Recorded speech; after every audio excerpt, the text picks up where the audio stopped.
Okay.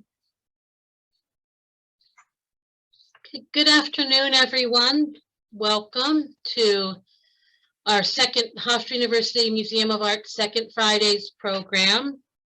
Today we're going to give you a little preview about what's coming up for the fall at the museum.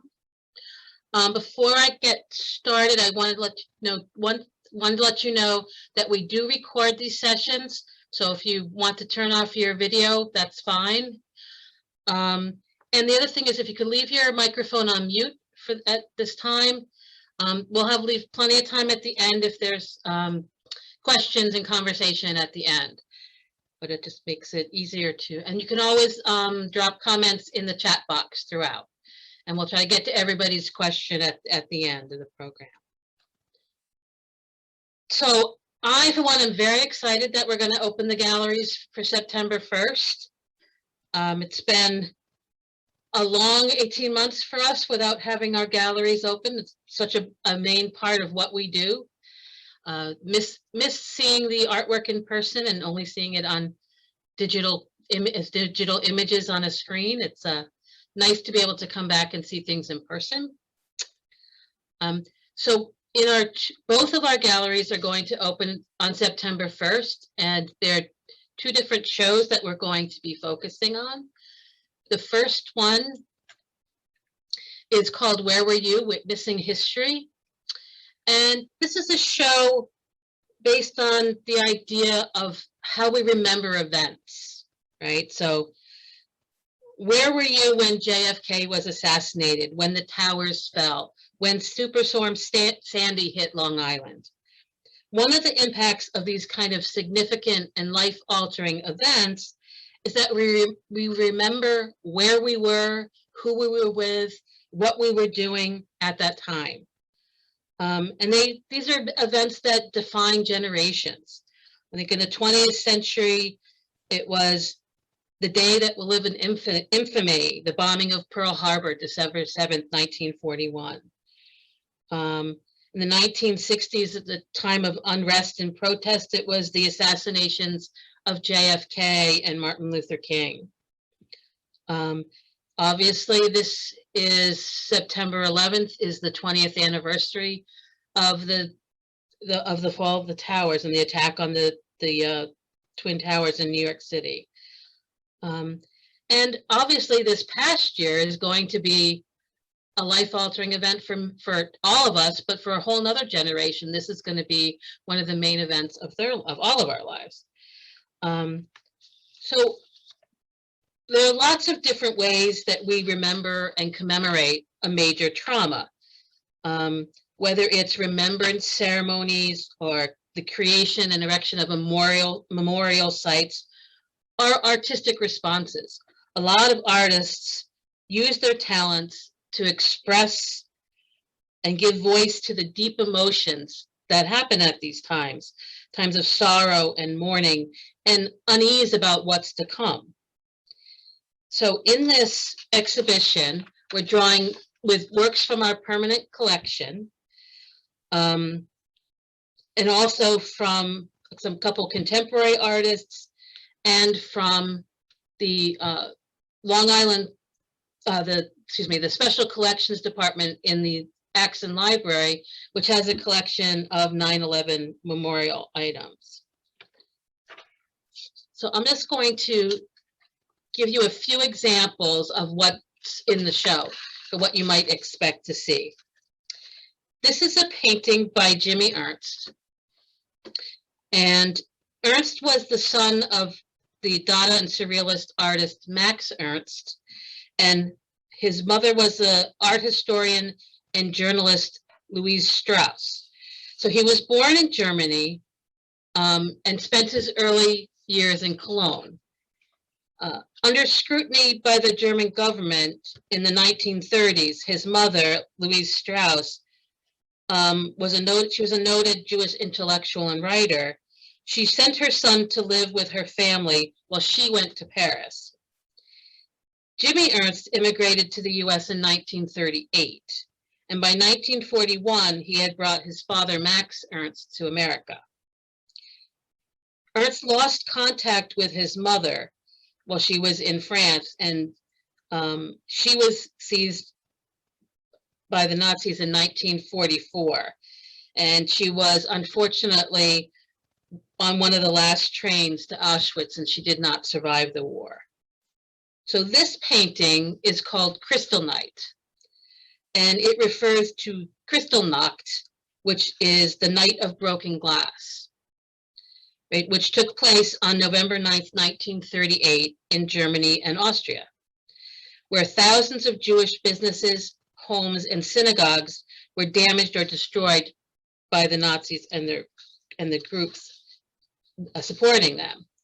There were physical attacks and arrests that led to the deportation of many Jews to concentration camps.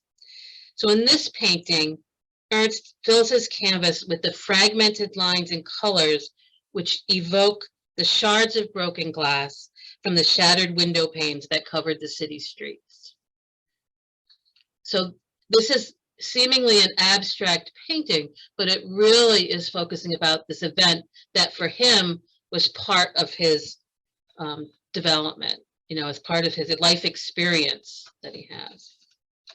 So, and this is a work by the American artist Peter Saul, and it's called Chicago Justice. Saul was a pioneer in the pop art movement, so this was done in 1971. And during the 1970s, Saul created a lot of very powerful anti-war messages. I think that the part of the time of the 1970s you can see in his choice of colors.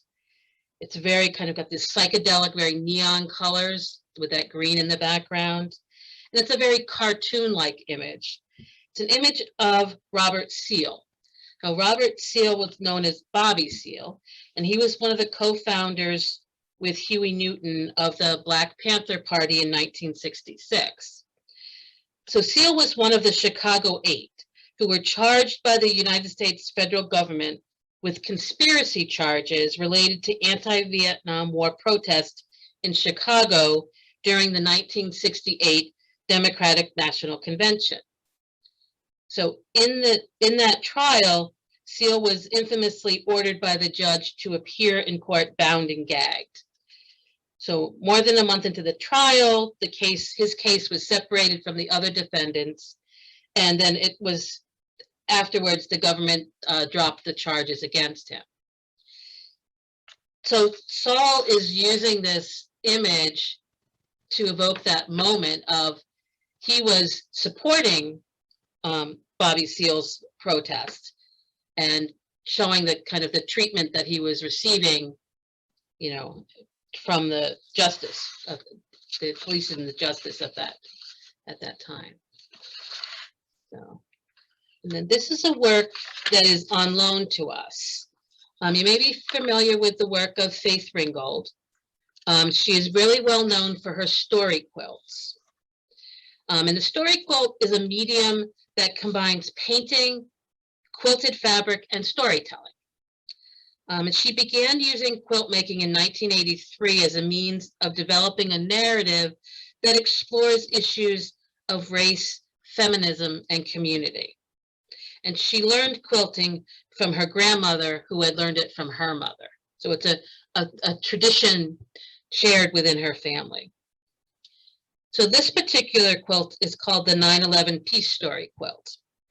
So in 2006, the nonprofit organization Interrelations Collaborative, which is dedicated to fostering cross-cultural understanding through art among diverse student populations, commissioned Ringgold to design this Peace Story quilt. So following the events of September 11th, 2001, the Interrelations Collaborative group brought together young people from across New York City to document their experiences. And a selection of those students' drawings and writings were published in a book titled, "What Will You Do for Peace? Impact of 9/11 on New York City Youth." Ringgold and her assistant Grace Matthews worked with these young artists to produce a story quilt using the compositions from the Peace Book. So the quilt combines words and images that convey messages of healing and unity, and the collective labor of making the quilt is part of the expression of building a community. So this whole project really conveys the importance of respect and understanding and communication across cultures and religions to achieve a goal of peace. So it's really a collaborative project trying to building within the community. The other two works before that are part of our collection. This one is on loan from the Interrelation Collaborative. We're borrowing it from them. So this exhibition will be in our Emily Lowe Gallery. The other exhibition, which is in our David Filderman Gallery, which is on the 9th floor of the Axon Library, is Nevertheless, She Persisted. So this is an exhibition of women artists from our permanent collection. The artists in this exhibition have their own very specific stories to tell. Some like Howardina Pindell and Elizabeth Catlett, who have highly personal narratives that influence their work about overcoming race, gender, and economic hardship. Other artists, such as Jane Peterson, Pearl Fine, and Marisol, had contemporary success, but fell into, anonymity afterwards and obscurity. Some of the other artists championed for, not as popular causes or other artists, and their work was not focused necessarily only on themselves. So all of these artists had setbacks and rejections, but they're united in their persistence of fighting to create their work. They really wanted to create the work and to celebrate that work. So this is the exhibition that was originally scheduled to open in March 2020, and it's finally going to happen. So for us, that's a real exciting thing. This is us the other day on Wednesday, installing the exhibition in the Filderman Gallery. We did create an online version of this exhibition, so you may have, if you've searched our website, you may have seen some of the online images, but we're actually putting it up, and that's very exciting because to me, nothing compares to seeing the work in person. All right. So this is a photograph by Bernice Abbott called Poultry Shop, East 7th Street, New York, which is included in the exhibition. If you attended a Second Friday, I did a Second Friday about Bernice Abbott, and you can find that online too. There's a recording of it if you want to learn more about her. But Abbott, she's an American photographer.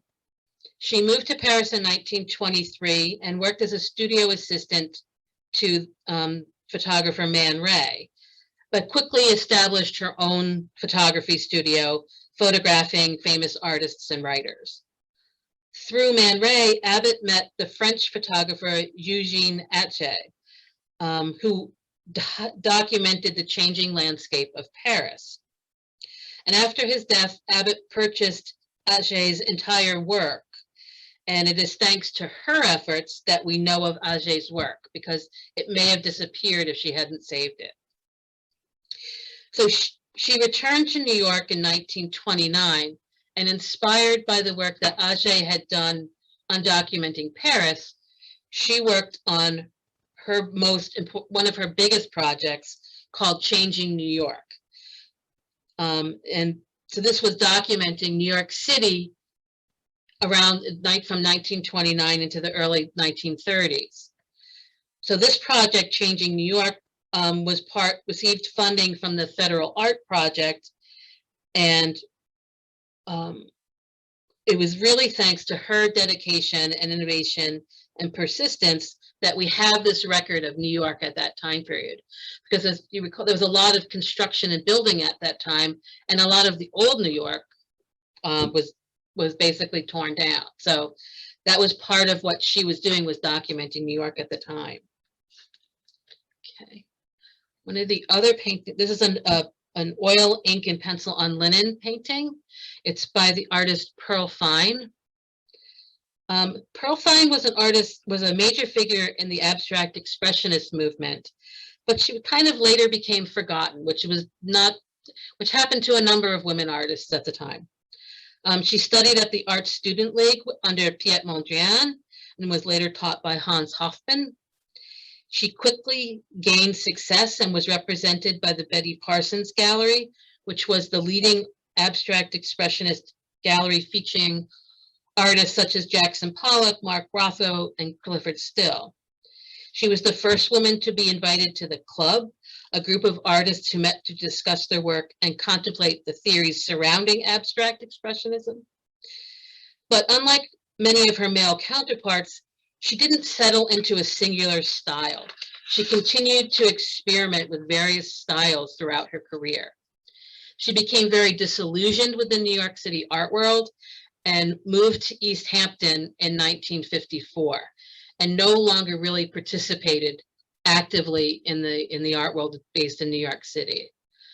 She was also a professor of fine art at Hofstra from 1962 to 73. So, and this is a painting that she gave to the museum herself. And then one more example from that show is this woodblock print by Allison Tsar. Allison Tsar grew up in a family of artists.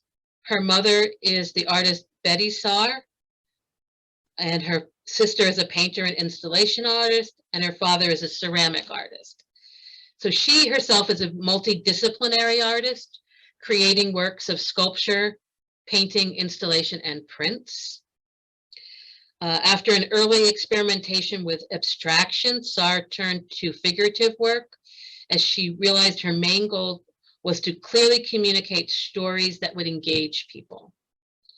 So here in this, she employs one of the most ancient techniques, the woodblock print, the woodcut print, to create this bold composition of a solo entertainer.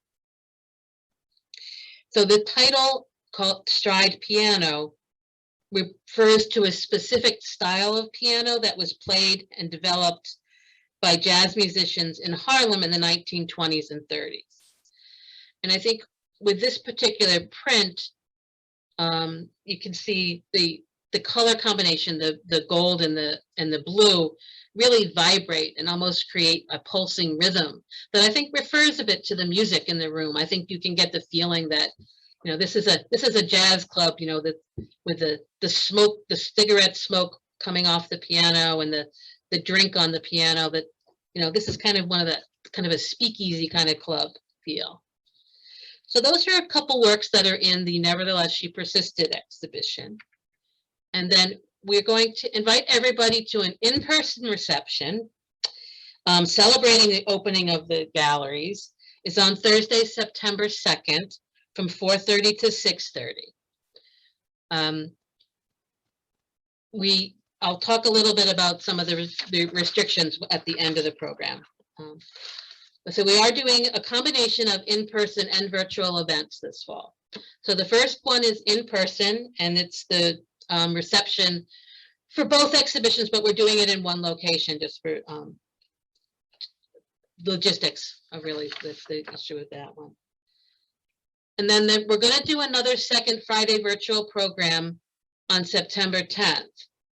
And I'm going to give a virtual tour of the Where Were You Witnessing History exhibit, the first one I talked about.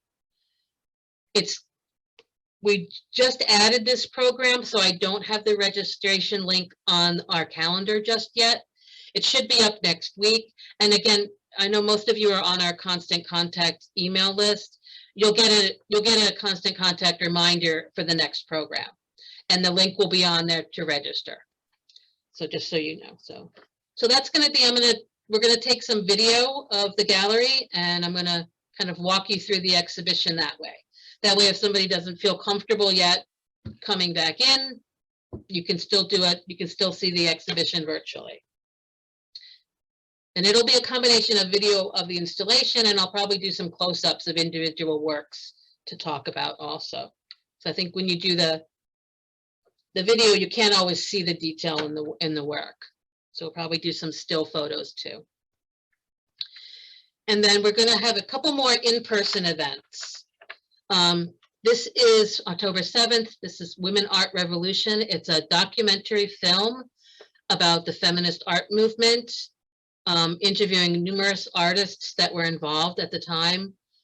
And this is on campus in the students in the Cultural Center Theater, which is on the first floor of Axon Library, for those of you who have been to campus. So that's our in-person event. And then we're going to do, in October, we're not going to do a virtual second Friday. We're going to do an in-person second Friday. This is to commemorate the publication of a book of artistic expressions in the Great War 100 years on. In the fall of 2018, you may, if you've been to the museum at that time, we did an exhibition called Changing Perceptions, World War I in the Visual Arts. At the same time, the university held a 3-day conference on artistic expression in the Great War. So this is the book that was published from the conference proceedings. And one of the works on the cover of the book is from our collection. And so we're going to kind of celebrate that this book has been published and bring up a couple works that were in the 2018 exhibit into the gallery. We just kind of have a little talk about those kinds of things. So I think that'll be a kind of a lovely little event to get us in person. And then we're doing one more in-person event on November 3rd. It's a roundtable discussion, and it's going to be about the status of women in the arts. There'll be a number of faculty members, not just in visual arts. We have a creative writing faculty member, a drama faculty member. Trying to remember now who else. Trying to remember who else was. But a couple other faculty people who are going to join us in a conversation and talk about how, the status of women artists now, and what's changed and what hasn't. I think we know that there's been a lot of strides since some of these artists had worked, but there's still a lot of challenges to women artists. So that's one of the things that's going to be coming up. So that's an in-person event. And these events are all on our website if you forget what, not sure of the dates or something. And we'll be sending out constant contacts to remind you also of the dates when they're coming up. Okay, now the question about visiting campus. Of course, I want to say, first of all, this is subject to change because, as we all know, with the Delta variant in the last couple of weeks, things have changed a little bit. At Hofstra, masks must be worn indoors. So that means in the gallery inside, you'll need to have a mask. We also are still asking you to sign a visitor log with your contact information. And that is really just for contact tracing. If there was an outbreak, then we know who was there and how to get in touch with you to let you know. I lost my train of thought, I'm sorry. So if these change, we will be posting any changes on our website.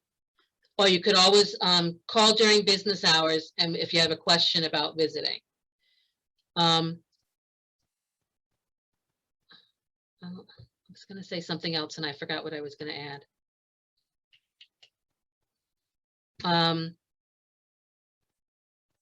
It'll come to me, I think.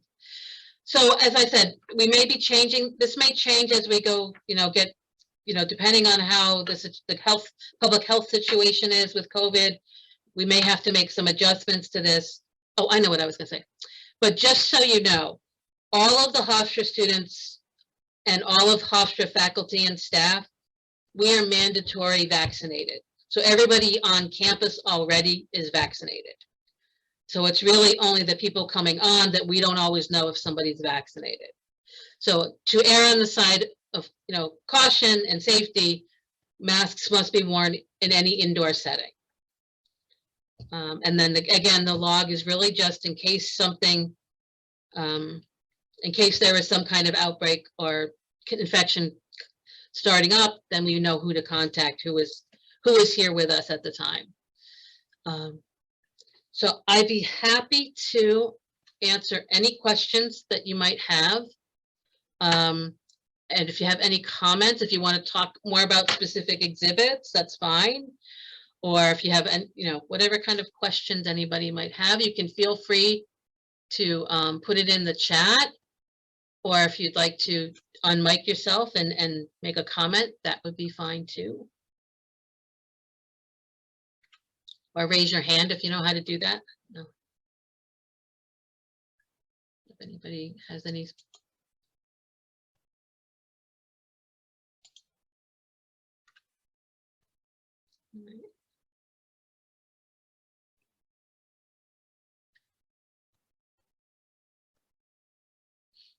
No questions coming up yet in the chat, Karen. Okay.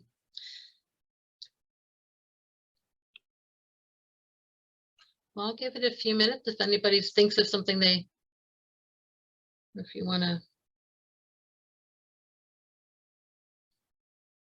So this was meant just to give you an idea of what's coming up. So we know, so that you can see if you want to, and decide whether you want to come in person, if you want to join the virtual tour next month, whichever you prefer to do. We're trying to see how much virtual we might do this fall. We were hoping to be fully back in person, but with the change with the change in the Delta variant with COVID, we decided to add the virtual program in September, just in case people still felt a little uncomfortable about coming. So.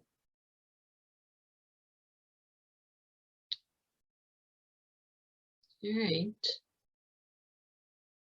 Well, I'm going to stop sharing my screen then. And I don't know if anybody has any comments or questions that they would like answered. No? Well, I thank you all for joining us. I hope it gave you a little taste to make you want to come back to the galleries. And look forward to seeing you in person at some point. I'm anxious to see people back in the galleries. It's fun that we started installing and handling the art again. So it feels like we're making progress.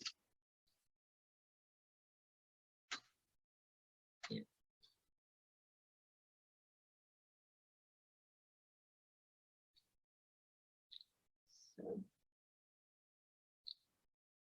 So thank you all. And if anybody wants to ask a question, they can